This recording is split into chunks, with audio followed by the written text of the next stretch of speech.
I get a lot of money for you, and that make you my bitch.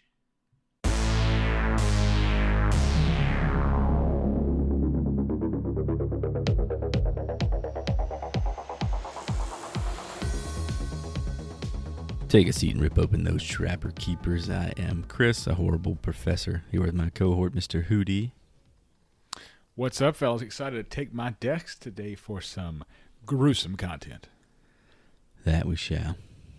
And my big brother, Mr. Nasty himself, Joseph. What's up, guys and gals? I hope everyone had an awesome, razor bladeless Halloween full of snípur. Today's assignment, fortunately or not, 2005's Hostel. The lesson. Maybe don't assume everyone loves an American boy. I would say that's pretty good for anybody traveling abroad. I don't think other countries really like Americans. I've definitely for got probably that, good reason. Definitely got that vibe. Thank you, Eli Roth. All right, we got a couple of fan reviews here. We got a 1-star IMDb review titled "Stay Away" by DGV1013 back in February of 2006. This movie was such a waste of my time and money.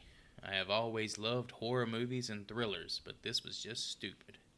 Quentin Tarantino is nothing more than a perverted man. He has to have nudity and drugs in just about every movie he creates. People can say he had nothing to do with it, but he was part of the creation of this movie. The first hour was nothing but nudity, sex, and drugs. Second hour was just blood. This movie was absolutely horrible. The worst movie I have ever seen, and I mean literally.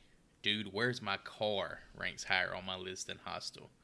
I should have chosen Fun with Dick and Jane. Then I would have at least gotten my money's worth and a laugh. So apparently this movie came out right around when Fun with Dick and Jane. It's a Jim Carrey, not funny movie. Yeah, there was a lot of fucking reviews that said they should have went and saw the fucking Fun They must with have Dick and opened Jane like instead. side by side, I guess. Why are they throwing shade at Ashton Kutcher? I don't appreciate that either. I know, right? I fucking loved that movie. I thought it was so funny. I wish to watch. I don't know if Fun and Dick and Jane was that great of a film. I mean, Talking about Dude, Where's My No, Car, I'm talking man. about Dude, Where's My Car? I've never seen that other shit. That was a VHS. Was that a VHS? I guess it was. No, We still rocking DVDs was out VHSs then. then? I think I had a VHS No. copy at some point. 2005?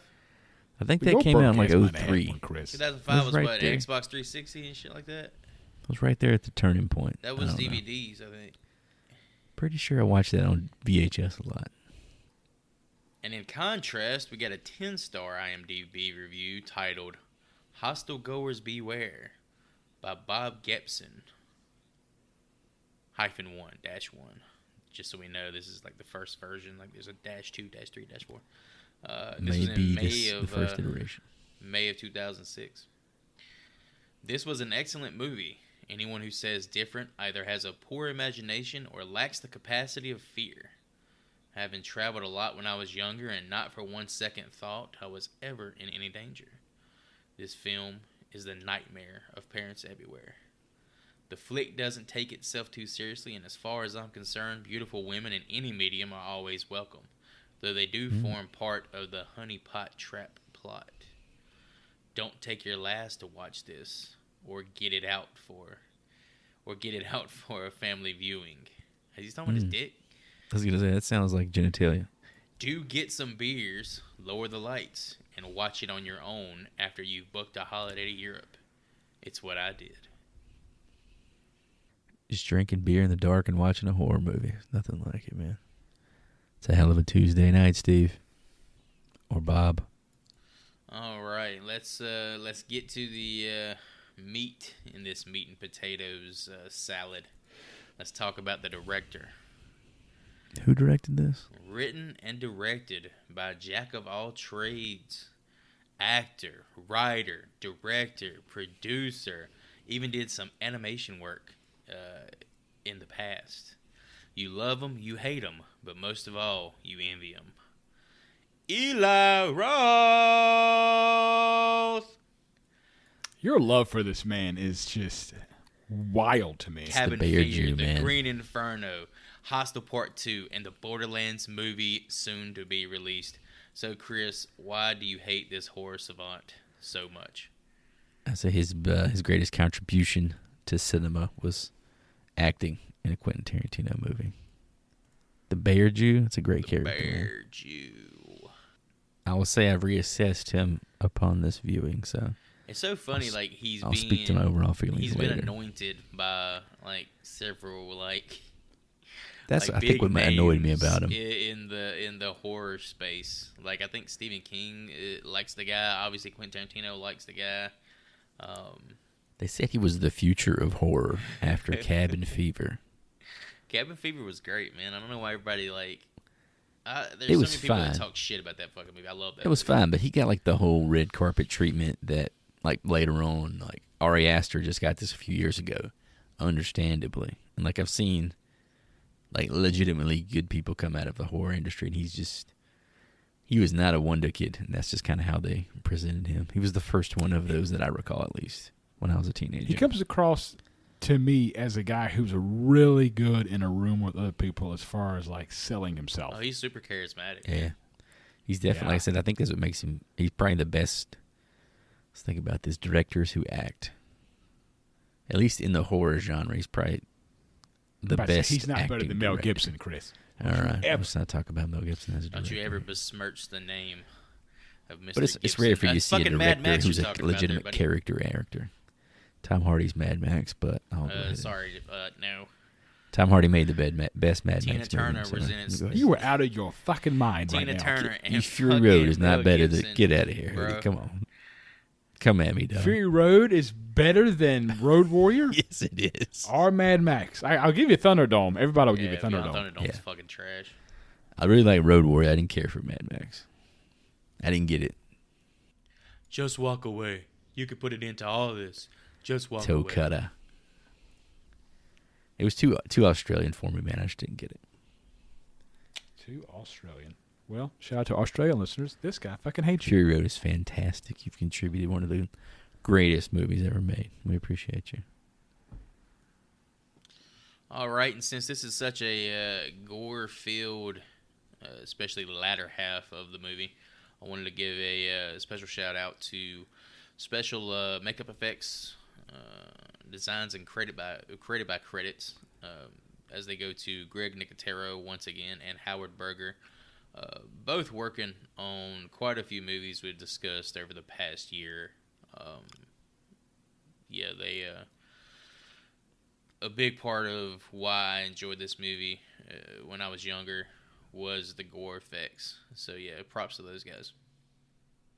I'll be excited for when we watch a newer horror film that doesn't have Greg Nicotero attached to it.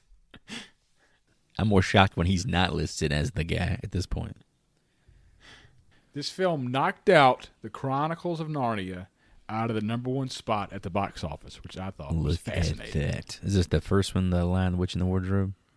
Yes, the production budget of that film was 50 times that of Hostel, coming in at $4 million. Wow. Hostel was $4 million.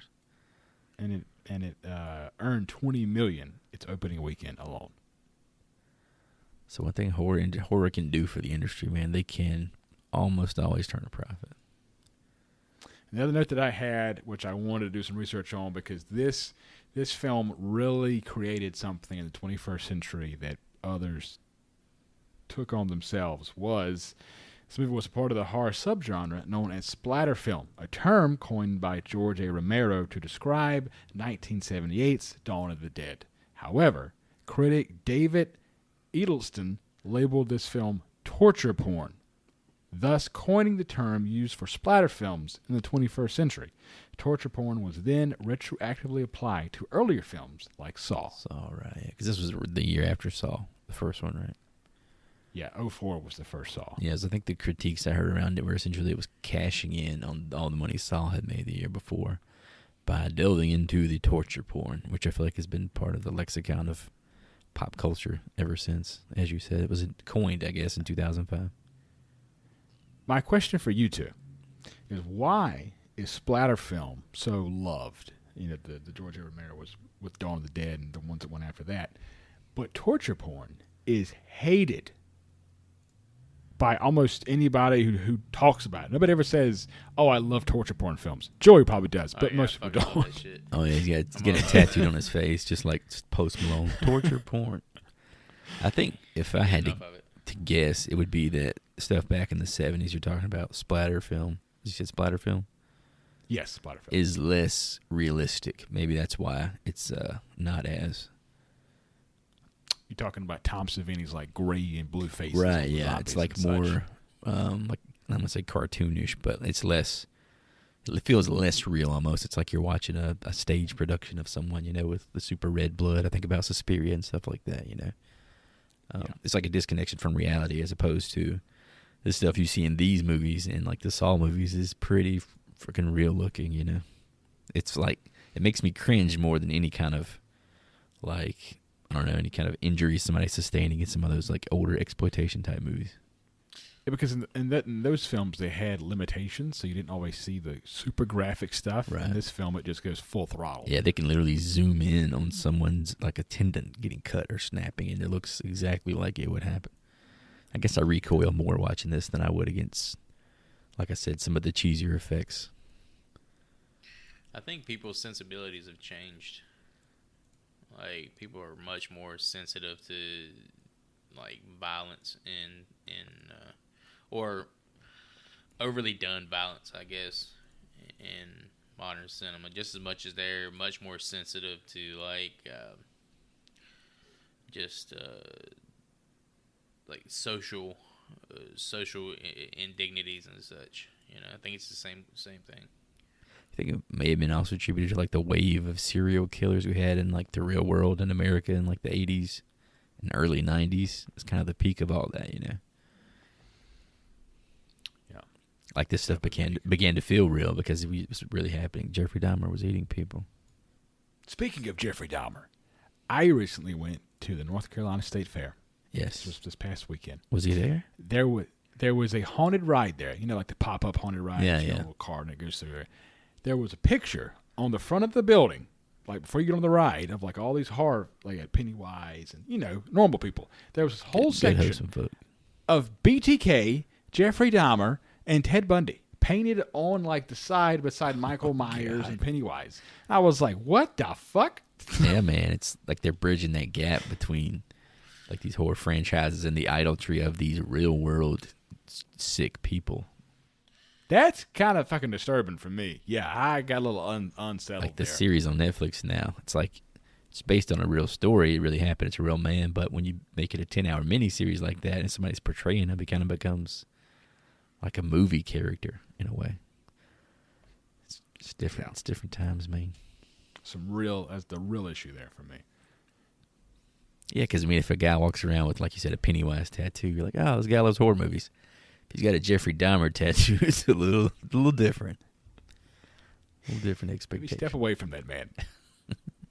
So I also got a few notes to throw out here as well, a few factoids. The film itself was shot almost entirely in the Czech Republic, despite being set in Amsterdam, Bratislava, and Slovakia, as many Slavic reviewers like to remind us. There's a lot of reviewers from Slovakia that are like very upset by the way Hostel paints their country as like some dilapidated fucking murder for pay, murder capital of Eastern European. It looks like a third world country. Yeah, I mean, he shot it in a way definitely where it appears like there's no sense of law or order in this place. Everywhere they go, it's just more and more decrepit than the next until you get to the finale, which is literally looks like Chernobyl or some shit, Right back when it also came out, nominated for Best Horror Film by the Saturn Awards, but lost out to the critically acclaimed cult classic, The Descent. The Descent is a banger. I'll take The Descent over this, no offense. Yeah, we'll cover that in time for sure. Over 150 gallons of blood were used in the making of Hostel. 150 gallons. 150 gallons. Eat your heart out, Evil Dead. What was Evil Dead's number? We remember? I have no idea. I don't think we had a number. Imagine It's a shitload, I man. guess imagine 20 of the fucking Kool-Aid man just lined up, filled to the brim with blood, just poured out. What about the shining elevator scene? That's probably like 100 gallons into itself. Oh, that had to be massive. A lot of people who don't enjoy this movie that much and question how it spawned 2 sequels. Here's your answer. On a $4 million budget, this movie grossed $82 million. That's a lot of money. Yeah, that's So that's a little bit over a 20 times return. I guess that'll Keep you working. make a sequel definitely a possibility. All right, with all that stuff wrapped up, let's hop into the actual movie itself. What'd you go for, local? What, European? American. Ain't that a bitch? Big spender. I love it. I just fucking love that shit. You know what they got for me? They told me they lined up something real special. I got a little note here that starts out. The movie literally starts out with Quentin Tarantino presents. Yeah, they had to slap that on there, right? How bad does that bother you, Chris, knowing your idol He- loves Eli Roth? He called Eli, watched Cabin Fever, and said, "This is the future of horror." I just don't know how. Cabin Fever was okay. How do you step into that? Because Tarantino was one of his idols too. Like of all the people that are gonna see your movie and say you're the guy, had to be Tarantino. Which he did this for a few people in like the 2005 to 2010 range. I don't know exactly why. I guess he was just really into promoting other people. He seems to have not done as much of it the last couple of years. American backpackers and college pals Paxton, played by Jay Hernandez of Suicide Squad, the shitty one, played the role of Diablo, as well as a role in Quarantine, which you've talked about That's a little what I bit, remember him from. and Friday Night Lights. Who was he in Quarantine? He's like the main firefighter. fireman. Yeah. Okay. He's the what was the guy's name we liked? Pablo. I can't even recall from record. No, Pablo shit. was the cameraman. Pablo's cameraman. Yeah. Was it The Manuel? bald fireman. Yeah. He was that Something like guy. that. He was the comp for that guy. All right, that's Paxton and his buddy Josh, played by Derek Richardson. And I have a note here that says "Who" with a bunch of question marks behind it. I was super confused watching this guy on screen for the first hour as to who this man was and why he seemed to be the main character. Can you think of 2 worse names for your protagonist? Josh and Paxton. It just did not. Those actually just sound super American. It just did not ring as like red-blooded American boys to me. I don't know. That sounds Yeah, Paxton overly doesn't to me. I've American. never met a Paxton. So backpackers Paxton and Josh are joined by their third musketeer in this journey, an Icelandic drifter named Ollie. The 3 of them are vacationing in Amsterdam, making their way across Europe. Fun little tidbit here. The character Ollie was actually written based on the man who played the character, Eyþór Gunnarsson, a truly unique individual who Eli Roth met while doing press for Cabin Fever in Iceland in 2002. Did he have his dick and balls out the whole time like he does in this movie? No, 'Cause this apparently this dude is like a fucking he's super accomplished. He's like a championship handball player. He owns like a Little Caesars. I looked up a bunch of shit about this guy, man. A Little Caesars Look at pizza. this dude. Yeah, this dude is like super like In Iceland. And he's like his character is written similar to his actual He's just real himself. life persona. Yeah. He's banging chicks in the Well, bathrooms. he's at just Just pubs. let him super cook, man. Super charismatic and just over the top. But yeah, apparently Ollie didn't Eli have any Roth- Eli lines. Roth, Just like, put the camera on it. yeah, Eli Roth fell in love with the guy. So after a day of heavy drug use and a long night trying to court some ladies, the trio find themselves out past curfew and thus locked out of their hostel. A local named Alexei, played by Lubomir Bukavi, invites them up to his flat. After some introductions and some talk of snípur, Alex points the trio towards their goal, pussy. If you want the pussy, you gotta head east, my friends, to Slovakia. Okay, we got to stop right here because I have a lot of notes on what is. I got a lot of questions about this pussy. I don't understand why these three dudes in supposedly Amsterdam are this horned up. These dudes that they're going to get on a train, slaying some puss. I understand this is a whole other level of being horned up, dude. I'm gonna get on a train. It was a lot. And go somewhere. Yeah, this is like rebound pussy. But this is where your age shows itself. Like, you was like 8 years old or some shit back in 2005. You wasn't a teenager. You didn't 13, know, you yeah. didn't know, like, how horny a motherfucker These kids with the got. POF, man, they don't know. There ain't no, yeah, Used to there have to wasn't drive no across POF, town. wasn't no fucking Tinder and shit. You had to go to Europe to get a piece of pussy. You're already in Amsterdam, like the sex Yeah, but who capital wants of the to pay for it? planet. Especially when you're trying to get I'm over sure a there's broken some. heart. I'm sure there are some fire sales in Amsterdam they could take advantage of. 30 minutes only. You know, I mean, you know, it might be generic Coke, but you know, They were willing to travel into uncharted waters. I'm not sure. I'm gonna fail the geography test here, but that is a long way to travel for these. What did the guy say when he was showing them the pictures? Which is really another super freaking awkward aspect of this. Damn, Is all dude, the his flip ass- phone photography that they share. Yeah. Look Hey, at it was And he's these. like, we go to 2005, this one- man. We hadn't fucking come without the 20 megapixels. We had like the 0.5 megapixel, and that was like big dick stuff. They're all like squinting You at his had- little ass you had phone, the like, point- yeah, we're gonna you go had the fuck those 0.5 girls. megapixel. It was hot.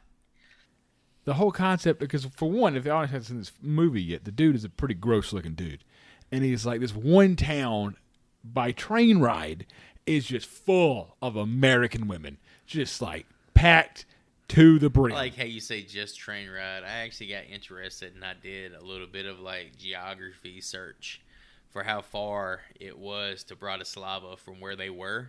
Oh, good. That Across fucking the continent, shit, isn't it? That shit was like across fucking Europe. Like, it was Yeah, so you went far. Amsterdam all the way to basically Russia, right? Yeah. That's a long ass way, man. And they literally probably passed millions of just as attractive, nice ladies on that train ride from there to there. Probably American.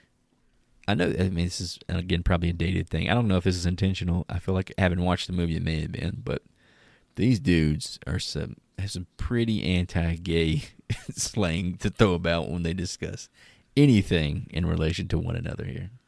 It seems like that was intentional. At first, I thought it was just lame, stupid 2005 dialogue, but later on, I think it may be a plot element. Did anybody else pick up on that? Oh, yeah. Eventually, I think we all kind of come to the conclusion that Josh is a closeted homosexual. Yeah, this was very subtle for a movie that's not keen on subtlety. I feel like that was a nice bit of subtlety there. But These dudes are very again, shitty too, friends, if that's like the you case. said, it was 2005. Like, it's a different way of talking back in. Was this before people started to change, or Oh, was it this was- yeah. was this an intentional look how shitty these guys are to their buddy type of thing? The change you're talking about didn't even happen that long ago. It was like 2016. I know, man. 2015 That's the what I'm change saying. It's hard to did. get it's hard to rewire your brain like that, though. Are you talking about locker room talk? Huge locker Jocular. room talk, Chris? Jocular Edge. talk. When I said grab her by the pussy, it was a jocular conversation.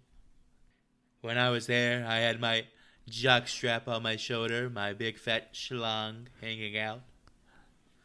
Circumcised, just like an American should be. With their next destination decided, the Tres Amigos board a train bound for the pussy kingdom of Bratislava.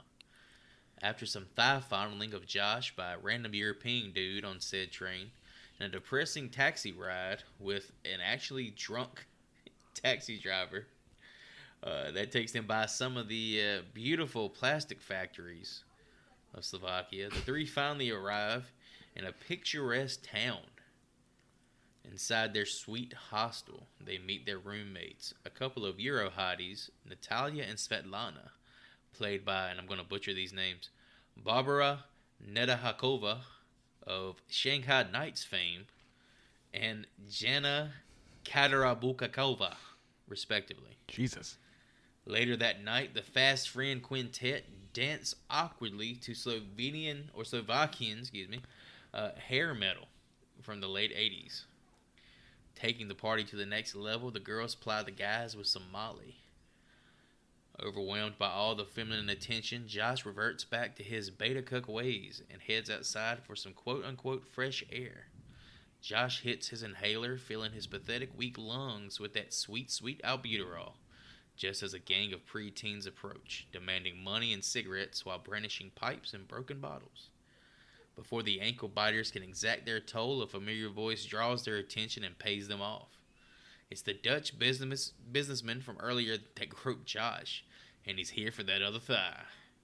Josh, feeling thankful, offers to buy his savior a drink and apologize for his freak out back on the train. So, on the train, this creepy dude, the businessman, The Dutch the businessman. way he eats, the Dutch businessman, the way he eats his salad with his hands freaked me out. I thought it was an interesting character touch, considering it's, I guess, a foreshadowing in a way. It just made you know he's kind of a obscure, kind of a weird fucker who's never truly named in the movie, but does make these reappearances, which the reappearances of these characters kind of became tropey for me after a bit. Did you guys feel that way too? Maybe you've already seen this, you already had this exposure, but I felt like every character I was destined to meet again in 20 minutes, you know? The only one I noticed was the businessman, the Dutch businessman. Did you meet all of them before? No, I guess we'll circle back to it as they arrive, but Okay. another question I had about the businessman. So there's this businessman, and then there's the kid who kind of sent them on this journey, right? What was it, Alexei? Was that his name? So is all this shit stuff just happening? Is this all just happenstance? Have they run into each other? Yeah. Like, is this just bad luck that they're running into all these I people don't think it's along bad the way? luck that they run into the businessman. The businessman's headed to the same place they are. Yeah, so is this, I guess, is this a systematic, is this just, of all the people they're going to end up sitting with, though, this guy at this time going to this place? First red flag for me was how horned up these three dudes are to go travel across Europe. Smash. Second red flag. They get there. They walk into this room. This dude at the apartment said full, and I quote, full of American women. The two women in the apartment are definitely not American. Did he say they were American women or that they love Americans? No, I think they said they love Americans. I think Okay, he then was I was- specifying that they love American I mean, boys, I or think they love they're- foreigners. Yeah, they love that accent. As soon as they hear Okay. your voice, they're gonna fuck you right there. They're I gonna think that's how he fuck put you. it. They're gonna fuck Which did not have it either. you. All He said, as gotta long do- as you're not from their country, as soon as they hear your voice, they're just gonna fuck your all brains you out. gotta do is have a big old mole on your lip, and they're gonna fuck you just like they fuck at me. Yeah, they did highlight that pretty well, and then they referred to it later on. He said that. The other times he said that shit on his face. It was so great. Back at the hostel, things are getting sexy as fuck as Patton and Josh are getting it on with their new roommates, while Ollie goes off to bang the hotel's receptionist. It's here in this scene with these lovely ladies that we get the number 24 entry in Mr. Skin's favorite horror movie nude scenes. Number Bravo 24. girls, well done. Yeah, they got number 24 in his favorite horror movie nude scenes. Oh, does he have like a top 100 or Yeah, something? he's got like a top 50 or some shit. Oh, shit. Yeah. Have we 20 seen any of the top 10 2016. yet in the podcast? That's the question. Yeah, I think Reanimator, or we haven't seen Reanimator yet, but I think Reanimator's in like the top 10. Is it a dick and balls? No, some titties on the table. Is it always women? Yeah, I don't think Mr. Skin cares too much for like dudes' foreskins. That's fucked fucking up. That's not buttholes. fair. How about that? How You never any rude of good Mr. buttholes Skin. you've seen on this Here's what it is. podcast. That's 2022 talking right there. If it was 2005, I don't want to see no dude's dick. I mean, we can all agree that Kevin Bacon should be in the top 10 for Wild Things. I'm just saying. That's not a horror Oh, movie. yeah. So it's in his top horror movie. Okay.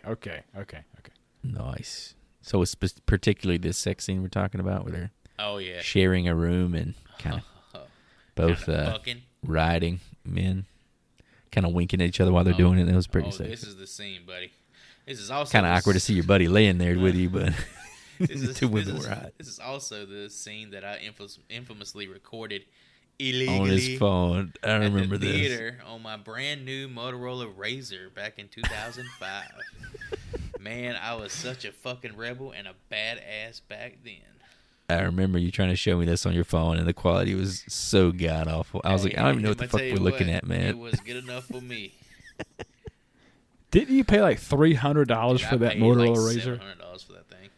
That was Good back in the God. day, man. That was the premier cell phone. Do you think they're gonna let them fucking wrap me up in a plan where I pay 25% interest? They go to hell. I remember, not to bring up another bad person, but R. Kelly had a Razr in his Trapped in the Closet music videos. Ah, Jesus. He was recording the action from the closet? He was on the phone during the whole song. I'm in the So it was on closet. his Motorola I'm Razr. pissing on somebody. I got a Razr out. You're not allowed to listen to his music anymore, apparently. Not that I still ever believe really that I did. can fly, fellas. Just saying that. The Americans wake the next morning, blissful and indebted to Alexei for his recommendation. Ollie's bed, however, is empty. Down at reception, someone who could be described as an even more incel-looking Paul Dano informs the boys that their Icelandic comrade checked out that very morning. Outside, a young Asian woman approaches the confused duo, showing them a picture on her phone. The picture, that of Ollie and her friend, posing in front of a smokestack with the caption, "Sayonara." That shit cracked me up. It just looked like the worst photograph anybody's It looks ever like taken. it looks straight fucking Photoshop. Before Yeah, Ollie's not even Photoshop looking at was the a thing. camera. He's just... See you later. It's like all broken English, too. Like every bit of text that we received from Ollie at this point. I don't know if it was a spoiler or not, but later on, Paxton sees like a tree or something in that photo, and it's like, oh god, it's Dude. fake. Once he started putting those clues together, I was kind of lost. I was like, what the hell are we looking at here? The detective bits of the movie were lost on me, I guess I'll say. But I did crack up looking at this picture of him and this Asian lady. In town, Josh and Paxton meander while trying to make sense of Ollie's disappearance. Walking through a tight alley, the guys are accosted by the little rascals from hell once more. Josh, now wise enough to know that these little shits are dangerous, pays them off, granting them reprieve from those rugrats. Just then, the two spot someone dressed like Ollie and take off in pursuit. Finally catching up to the man, they find that it isn't their friend, just someone with an eerily similar jacket. Almost too similar, like it's the exact same fucking jacket. As if They're right really on, concerned that this man stole Ollie's jacket. I'm I was pretty sure that super this concerned. whatever company made this jacket probably made more than one, just to turn a profit. I think that I don't one, understand. I like- don't think it was that bad that this man had his jacket. That one had like a fucking Swedish flag or some bullshit, or Icelandic flag or something. And I think it actually said Ollie on like the cuff. I didn't catch all that. So, yeah. If you look at the collar, property of Ollie. Last time seen. Oh shit. And again, these little kids. This is kind of what I was talking about with like characters that would come back. Oh yeah, Like there was a payoff for every one of these they're people that we recurring meet. for sure. I feel like a lot of people are recurring here. As if right on cue, Paxton receives a text from Ollie. A picture of his face with the message, "I go home." The person who sent that message, however, is not their friend, as we see Ollie's severed head resting on a table and his phone being pocketed by an apron-wearing man whistling a cheerful tune. The same man approaches a bound Japanese woman with bolt cutters in tow, in a game of This Little Piggy in mind. Until you say. I get English may not be their first language, you whoever got- this person is You texting. got that, but- you got that fucking, that shit I did in tow. That's pretty good. Sorry. But that text message was pretty terrible. I go home. I go home. Well, Ollie's English was kind of. It wasn't the best, but damn, it was much more. Then that hooked on phonics shit. It was, This is another product of having razors back in the day. We didn't have that spell check, kind of like they do Oh, now. he's using T9. He's a T9. You're lucky you got spaces in there at all. Remember people used to be so happy about how quickly they could text on a T9? Like, I used to that could drive a sense- T9. Oh, God. Look, this man was proud of this. Driving a T90, I baby. can do this when I'm driving, man. Like, that's a skill that it's entirely lost now. What do you do with that skill set now, Hootie? Damn thing. Now you got to talk to text. Now you got to, like, communicate easily and efficiently. It's so stupid. Which requires no skill. Back in the day, you wanted to dirty talk somebody, it was going to take about 20 minutes. Back at the hostel, them boys are reunited with naughty Natalia and seductive Svetlana and head out for the evening despite Josh's incessant need to shit on everybody's good time. After a few drinks, Josh is unable to maintain his composure and heads back to the room like the beta bitch he is and passes out, leaving Michael Pena's nephew Paxton with the ladies. After some alcohol and dancing, Pax begins to feel woozy and somehow manages to get himself locked inside a storage room while in search of the bathroom. With a huge beer shit brewing, the young American passes out in a stupor. Josh wakes with a bag over his head and bound to a chair in his MeUndies. A masked man with a rubber apron removes the blind and proceeds to drill a hole into the young fellow's thigh with a power tool, his screams echoing through damp, empty halls. Afterward, the masked torturer reveals himself to be none other than the Dutch businessman who so favored Josh's thigh from before. I guess he just had to get himself a piece. So I wonder if is that what they were trying to do with the drill? Like, this was his thigh, this was his property at this point? This is like foreshadowing, like, to the max. Going into this movie, I didn't have really any context of how the torture stuff worked. I know it was coming, of course. But I was under the assumption that this was like a single person that all these people are being tortured by. So the way the rest of this plays out was kind of new to me. Begging, pleading for his life, the timid American endures psychological torture in addition to the physical he's already suffering, with the Dutchman freeing him, but not before slicing through both of his victims' Achilles tendons with a scalpel. Josh falls to the floor, scratching and clawing towards an open door. Just a few feet from freedom, the businessman steps over the young man, pulling his head back and the scalpel across his throat, revealing that he is in fact paying cash money for the privilege to take his life. So this is when I got a little upset. I was like, my brother, a person who's supposed to love and protect me, knowing that I literally just had surgery on my Achilles tendon, knowing for a fact that this was going to happen in this fucking movie, made me watch this. This was fucking hard to watch and disgusting at the same time. Well, I winced, I'll tell you that. I thought it was a little on the nose, you know what I mean? It was rough, man. I was like, I was, in my head, I was like, surely he's not going to try to walk. And he did, and they showed it. And it was, so this guy pays a large sum of money to do this to another human being. Yeah. And all he did was drill into his thigh, cut his Achilles, and that was it. And then slit his throat. Right. He paid all that money just to do that little amount of torture. Well, I think he came across as me as the type of guy who's done this before. Oh, yeah. At the beginning of the movie, it actually starts with the person cleaning up the room. I think it's actually him because he whistles like throughout the movie during his like killing scenes and shit. Yeah. And the opening of the movie of somebody actually like cleaning up the kill room, I think it's him because it's like a whistling, and I think it's just showing you, hey, this guy, it's nothing new, you know. Paxton wakes and is kicked out of the bar the next morning. Back at the hostel, there's some confusion with the room as he's told that it says he's checked out earlier that morning.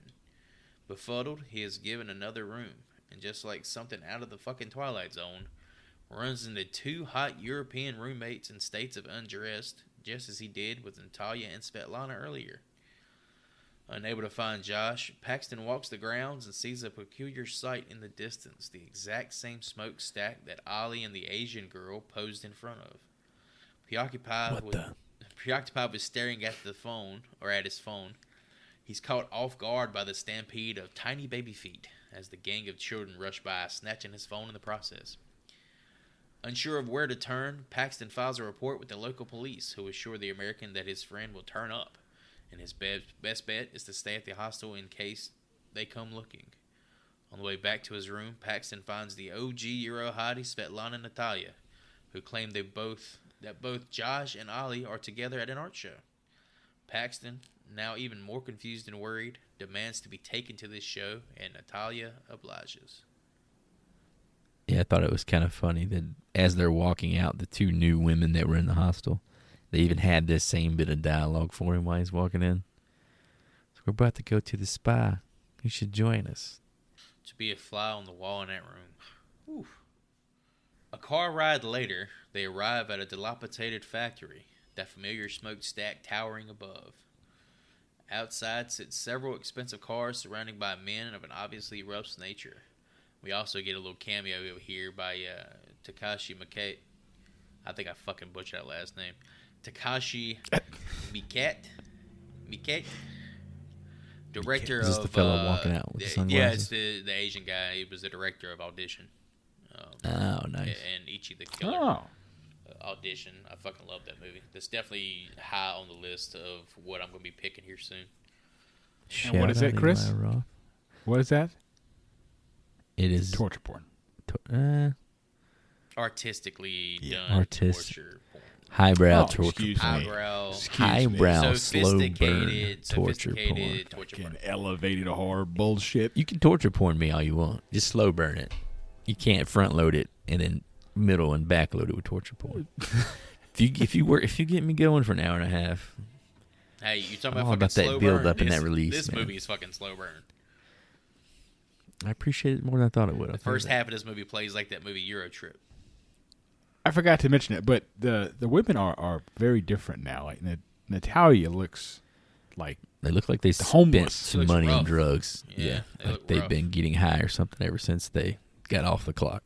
I almost feel like they start to look like more homely, like kind of showing that maybe they're showing their actual like intentions and their personalities and shit, that they're not as glamorous and wholesome as their intentions may seem. I think it's probably also reflective of how Paxton sees him now. He's kind of seeing through the facade of what all this stuff was and trying to see the ugliness, the reality of what these people are doing in this situation. He's definitely not comfortable anymore. I'd still give it to both of them, you know what I mean? I mean, shit. I'd give them both a ride to the supermarket. What are you Yeah, talking about? something like that. Paxton heads inside the factory with Natalia, down a long, moist, empty corridor. We hear a familiar whistle. Drawn to the sound, Paxton peeps inside its room of origin and whimpers in horror at the sight of his friend Josh splayed out, his chest torn open and held in place by retractors, the Dutch businessman performing a faux surgical procedure on the cadaver's organs. From the darkness in the hallway emerges two burly men who drag the final survivor of the vacationing trio by room after room of tortures and mutilations in progress, eventually chaining him to a chair of his own and leaving him in darkness. I get that he wants to find Josh and they're best buds and they, love each other unconditionally. But the fact that he was so excited to walk into this building down a dark, wet hallway was, once again, what are we doing? Yeah, it was very unbelievable that this guy, I mean, Josh, yeah, it's his boy or whatever, but you're really putting yourself in a predicament by wholly trusting this person who's giving you drugs. And I guess, well, she gave him a piece of ass, so it's like, you kind The of... honey pot. They're connected. There's that honey pot. The honey pot, here it is. Did he really think he was going to an art show? My ass went there. Question Even if I I'd have. fucked this girl, I'm not going into a damn sex dungeon or whatever the fuck it is. Art show be damned, I would. Chris. Maybe show I would. be I would damned. take the ride there, give him a shout down the hallway, and roll out. All right, Josh, we're rolling out now, dog. If you come with me, let's go. Cause I'm out. Cause yeah, it was super. Like I wasn't expecting him watching it because I've never seen this before. I didn't expect him to actually go all the way through this. Like I thought this was gonna be like one of those take a peek and run type of things, but this motherfucker goes all in from here. It shocked me how quickly it got into it from here. The door opens after what seems like hours. One of the burly men and a balding German man in a rubber smock enter the torture room. Using Paxton's passport to confirm his nationality as American to the German, the burly leaves the torture. The burly leaves and the torture begins. some clips with some sharp ass scissors here, a couple of whacks with a garden cultivator there. All while Paxton pleads for mercy in both English and German. Fed up with all the whiny bitching, a ball gag is shoved in the young man's mouth, and the real fun begins. The scream of a chainsaw being spun up roars behind him, and Paxton is once again shitting his pants. He chokes on vomit behind his gag, and the German, not wanting this to be the end of his fun, removes the gag and uses the chainsaw to saw through the American's hand and cuffs, causing him to scream in pain and dislodge the bile in his lungs. Fucking savage. This shit was gross. It was hard to watch that. That was tough. Satisfied with this result, the German paces forward quickly with the saw, ready to deliver another ragged gash, as Paxton looks in disbelief at his mutilated hand. In what can only be described as some Scooby-Doo slip-on-a-banana-peel Jimmy from Halloween 2 shit, the German slips on the puke-covered ball gag, falling to the ground. The chainsaw finding its way into his leg and severing it. Pretty reminiscent of Texas Chainsaw Massacre. He leather-faced it. He leather-faced the fuck out of that one, dude. Paxton sees his opportunity and takes it, knocking himself over and free enough to grab a gun from a nearby torture tool table and putting one in his tormentor's noggin. Paxton calls to the guard down the hall in German, putting him down as well. Finding the keys on the muscly man's body, the backpacker frees himself at last and hides himself on a cart at the bottom of a pile of bodies bound for incineration. Also a cool little note here, the killing floor scenes, like what we're seeing here now, were actually shot in a deactivated ward of a mental hospital built in Prague back in 1910. It sounds haunted and terrifying to be in. People actually lived in these little rooms? Well, I think they were treated in these rooms. Imprisoned. So it's like, apparently this was like the most savage terrifying. motherfuckers is the ones they would put down here too. Like the ones that were the most they like would have to demented be. and shit. It's fucking wild. Yeah. This thing is, once he wakes up and kind of gets his bearings as to where he is, sort of, I mean, he's pretty much in hell, right? Yeah, this Literally whole got to go up to get out. is a lot to digest. So down in the most subterranean level of the murder factory, Paxton bludgeons the man tasked with burning the bodies and continues his escape, heading to the highest floor that the elevator will go. Dodging armed men, he finds refuge in a room not too different from that of a hostel. From a window in that same room, he spies the policeman from earlier laughing with the guards outside. Undeterred, the American dresses himself in clothes from the room, chatting with a fiendish gentleman who mistakes Paxton for a fellow spender. Maintaining the ruse, Paxton is able to escape into the parking lot, hands on the steering wheel, when he hears an Asian woman screaming in agony. What do you do here? How well? What the fuck? How well What do you mean, know what do this do woman? Here? You've heard people screaming the entire time in this fucking murder I know, facility, man. and you just now decide to go help somebody? Yeah. And how do you know that it's her? Yeah, that was my thing. I don't think he knew it There's was only her. I one. think it was There's just- only one Asian woman in this country, so It I was gotta go intervene. mind-boggling decision. Yeah, I mean, I understand. Like, it's the hero trope. It's what the good man does at the end of the movie. But logically, what this man just went through, I just think my ass would be getting out of town. That's the thing. You say it's like the thing for the hero to do. This guy isn't the hero. I know he's been a piece of shit to this point, and not a person that we like. Eli Roth is trying to turn it on his head and make him seem likable in this moment. Right. He's trying to show you it that he has doesn't some work, humanity left. in my opinion. Facing all this inhumanity, he finds his own, I guess, is what we're trying to highlight here. Well, that did not come across at all. But back to the locker room, the guy he meets, is he American? Is that correct? I think so. I would assume he's American. Spoke perfect English, so I would that's what assume I'm saying. he's Seemed American. like somebody we should know, like an actor, but I didn't recognize him. Yeah, I looked up his shit. He's not very recognizable. He's not in anything I know of. I think he was in Suits or some shit like that. A TV show. I was about to say television. Or Yeah, the he's like a Suits. television He was guy. in Suits. He was super funny. Oh God, I love this whole scene right here. He paid $50K to be here to kill someone, and that women and sex just got old. and he had to find a new hobby. But his dialogue, man, he cracked me up. I'm sure this was supposed to be played for laughs. As disgusting and foul-mouthed as he was, it was quite. It's like constant pulling of his gun was awesome. Yeah, he was like, should I do it quick? No, I'm going fucking old school on this. I was waiting for him to drop the Pulp Fiction line. This character is actually kind of similar to a character from Hostel 2 that we'll eventually get to. One day. Yeah, I wanted him to say, I'm going to go medieval on his ass. But he didn't. But as we see, he went medieval on somebody's ass. It's funny. Oh, it's for funny sure. you fucking say what you just said because I'm actually about to do something with that. It's the Marcellus Wallace. I was like, it's really funny you're saying this. you pulled this from Tarantino directly. Yeah, I There's actually got no it, doubt about right? it. Yeah. Right. All right.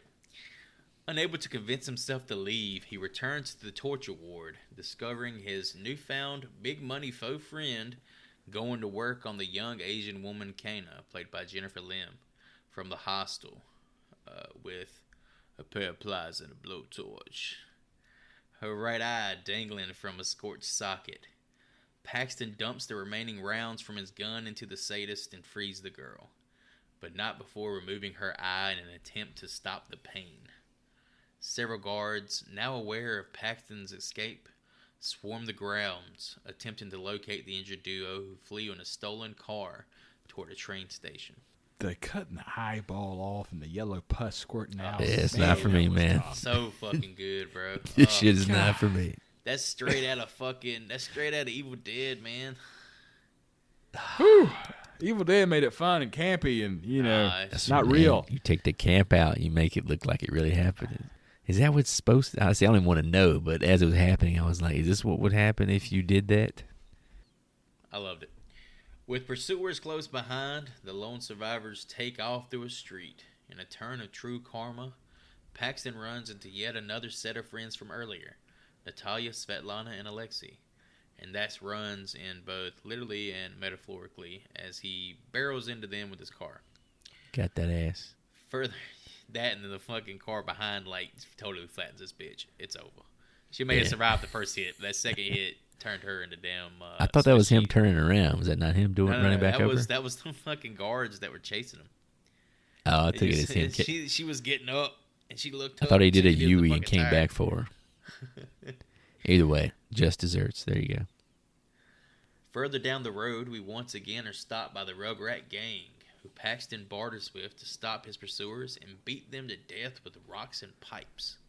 The damn kids, man. Dude, they was fucking clutch right here. Fucking bubblegum. As if this escape wasn't eventful enough, Paxton and his Asian companion run into a police checkpoint. Unable to go any further, the two abandon the car and make their way to the station on foot. Trying their best to remain undetected as the station itself is now swarmed with guards from the factory and corrupt policemen, the pair make their way ever closer to freedom. However, Kana sees her reflection for the first time since her mutilation, and unable to come to terms with how her life would be were she to survive, she instead decides to sacrifice herself, distracting their pursuers long enough for Paxton to hop aboard a train. She does this by throwing herself in front of a train. Could you imagine Paxton taking his time to save this woman, to Yeah. cut her eyeball out of her skull, only for her to kill herself? Hey, Saved her life. That was a means to an end, though, because hell, it saved Paxton. A life for a life, you know. Yeah, she ended up being a sacrificial lamb for him. But I'm sure that wasn't his intent when he tried to save her. At least that's not how it was portrayed to us. Yeah, this was not as gruesome as I assumed it would be compared to the stuff we had seen to this point. Someone getting destroyed by a fast-moving train was not as bad as the slow-moving humanity that we saw. These disgusting people, men, chopping people up. Paxton, now aboard a train, finds someone on that very same train. The Dutchman from earlier. The thigh grabber. Hooties boy. The failed surgeon. The salad tosser. Failed dentist, excuse me.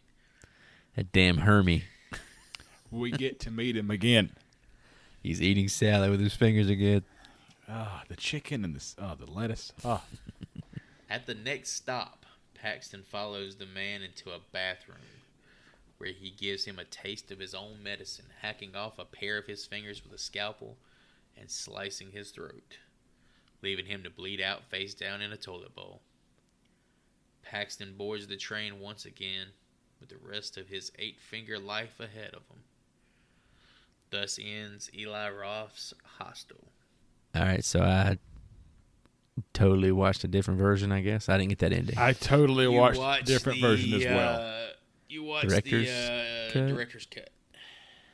Oh. Now, if you want to, you can tell everybody what's different about the director's cut.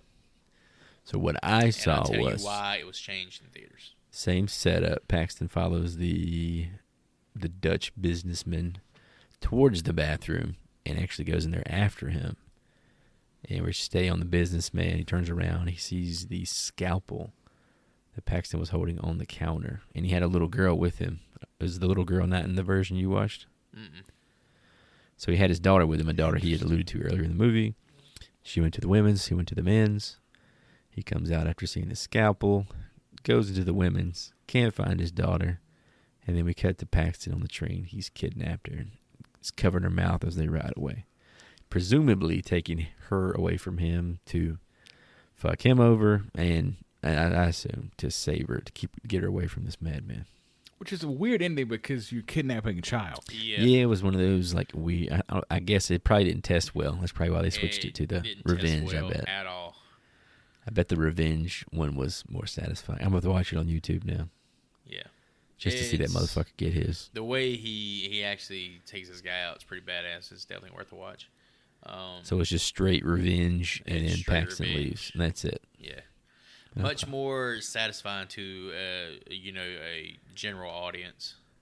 Yeah, it was like a The real other psychological. is too fucking obscure because, like, There's like a lot no of the audience catharsis. was like, what the hell's going to happen to this little girl? You know? Yeah, like what the hell is Paxton getting himself into Like, now? Is there at like the a end of the ransom movie, you're situation? trying to build Paxton up to be like he's redeeming himself as a human, for being like a boastful, ignorant piece of shit. But then you Like have the movie end with him kidnapping a child. That's Yeah, it kind of just tears thinking all that was down. the ending.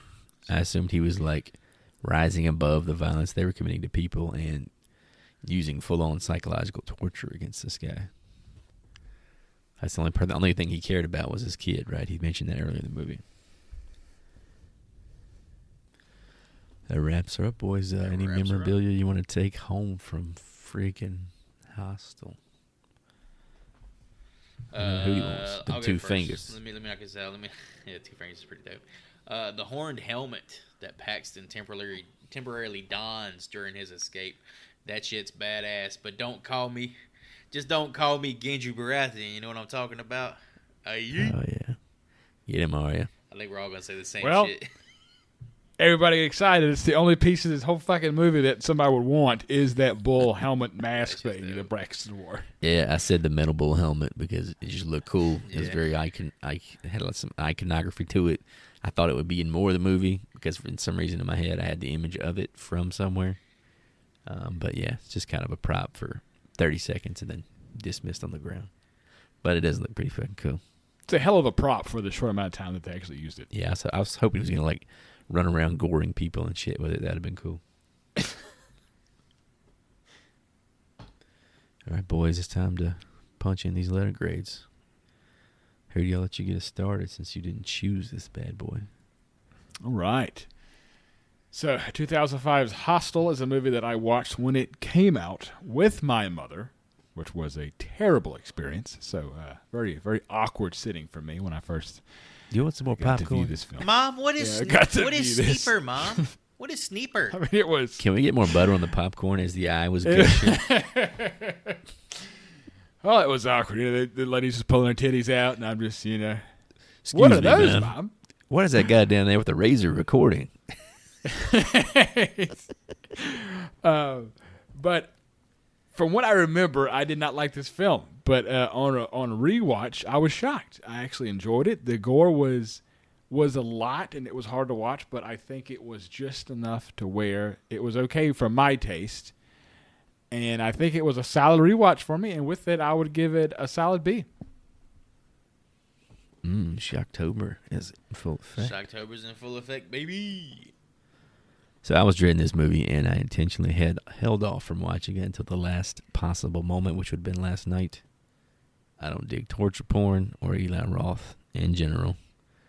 However, as this podcast has done with me for several subgenres, I have come around and found some craft behind the ugly facade.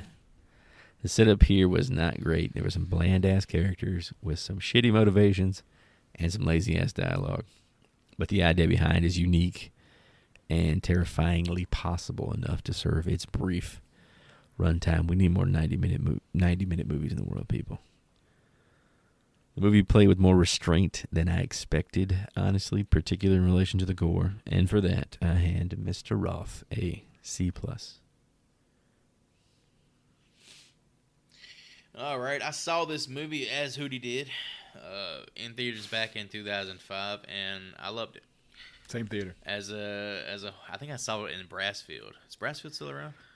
Nah, they officially closed this summer for good. Fucking Boarded that too many bastard fucking up. cockroaches Heartbreaking. in that bitch. But yeah, I once got terrible diarrhea from Brassfield popcorn. Jesus, Side how the note. fuck you get It's diarrhea probably from all the butter popcorn? you put on it.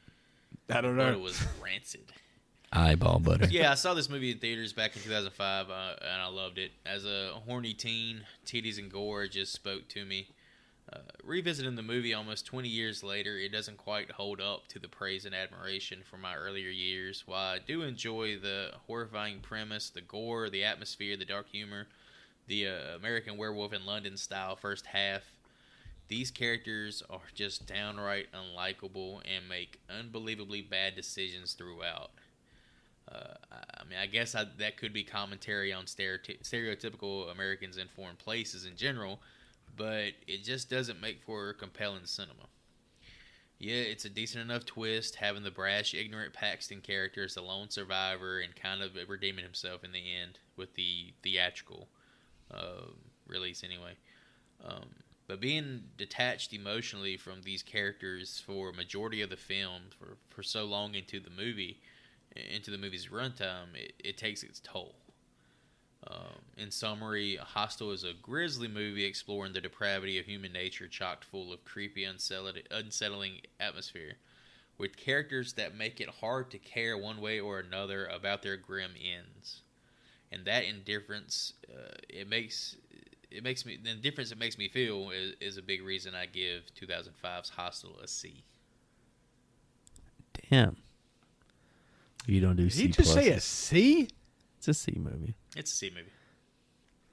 All right, boys. Time to dust this bad boy off. You want to recap our fan scores from Rotten Tomatoes here. Joey with the null guess, as the picker is not allowed to make a decision on the subsequent score. So New just rule, to new recap here. No, sir. I went with a 40. Hootie went with a 52. The actual audience score is a 53. Holla at you, boy. Somehow for Hostel from 2005. Holla, holla. So yeah, Hootie, you shall have the floor, sir. What shall we watch next? Let me bring up my list of possible candidates. Oh God, there's a list. Do we got a rock, So- paper, scissors or What's it something? gonna be, fucking Scooby-Doo and Zombie Island or some shit? Yes, that'd be Oh, fucking complete great. Scooby-Doo and the Globetrotters, tackle Dracula, whatever. Is 1979's Alien a horror movie? 100%. It's the only one that is in the franchise. Then my pick is 1979's Alien. Oh man, Ridley Scott. Damn, that's quite Solid a choice. quite a task to tackle. You're going for the Pantheon at that point, man.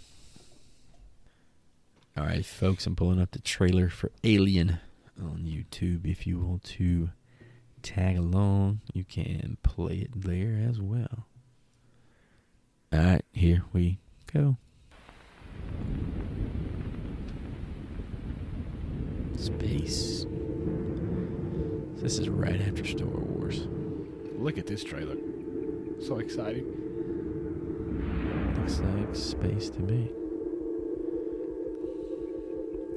I have such vague memories of this movie. Not the pie kind. Is that an More egg? crust. Looking at an egg. It's a planet. More crust. I think it's an egg, dog. I think it's a planet. Joy, what is this? It's an egg. Ah, damn it, it's an egg. It's a fucking egg, dog. It's like an ostrich egg. That's a big bastard. Is this Jurassic World? Is this the trailer? Blue! Oh, shit. My There heart she racing. is. My heart is racing. Bouncing curls. Imagine this shit playing on your TV back in 79. I'd be fucking shitting myself. What's this new Somebody's movie? screaming right now in the trailer. Right there in the middle of Monday Night Football. What is this? What the fuck? Pod people. They can't show anything, right? No, it's not going to show anything of any consequence. Is that Henry Dean Stanton? This is back when fucking trailers had some restraint. Oh, I saw some panties. Random cat. Wham! Jesus fucking Christ. Look at all that happening right there. Look at that editing. We could stop all this now. That looked like a damn horror movie to me. In space. No one can hear you scream. Now that's a tagline, brother. Tom Skerritt. This movie's so good. I'm so excited. Yeah, this is John Hurt over here going to try to get somebody a fucking wand, bro. a tough one. All right, Joy, it's just you and me. Hootie not eligible here. You want to venture a guess at what alien This is shit sitting going to be at stupid for high. fans This is going to be like a 93. For people who view this as a horror movie, this is probably a top 5, top 10. But people are weird with sci-fi. I'm going to say 86.